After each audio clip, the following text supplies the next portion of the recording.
ఓం శ్రీ దుర్గాయ నమః. Hi friends, ఎలా ఉన్నారు ఫ్రెండ్స్? గుడికి వెళ్లే ముందు భక్తులు గుడి లోపల ఉన్న గడపకు నమస్కరిస్తారు. ఎందుకు నమస్కరిస్తారు అదే వీడియోలో తెలుసుకుందాం. సో ఫ్రెండ్స్, మనం గుడికి వెళ్ళామంటే తప్పనిసరిగా ప్రధాన ద్వారం వద్ద గర్భగుడిలోకి వెళ్లే ముందు ఉన్న గడపకు నమస్కరిస్తాం. ఇలా ప్రతి ఒక్కరు చేస్తూ ఉంటారు. ఇలా అందరూ నమస్కారం చేస్తారు. కానీ అలా ఎందుకు చేస్తారో మనలో చాలా మందికి తెలియదు.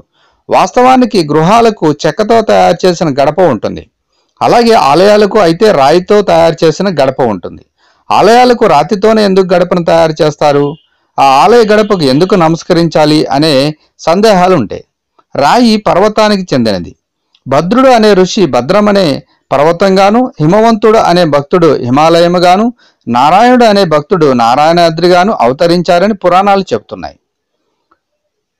ఆ భక్తుల కోసం భగవంతుడు కూడా ఆ కొండల మీదే వెలిచాడు. అందుకే ఆ కొండ రాళ్ల నుంచి వచ్చిన రాయిని మలిచి ఆలయ గర్భగుడులకు గడపగా పెట్టారని శాస్త్రాలు చెబుతూ ఉంటాయి. అయితే ఆ గడప నిత్యం దైవాన్ని దర్శిస్తూ ఉంటుంది. అలా ఆ గడప రాయి పుణ్యం చేసుకుంది. అందుకే ఆ గడప రాయి చేసుకున్న పుణ్యానికి నమస్కరిస్తూ కొండరాయిగా మారిన భక్తుడిని దాటుతున్నందుకు క్షమించమని, మన్నించమని వేడుకోవడమే గడపకు నమస్కరిస్తారని పురాణాలు చెబుతున్నాయి.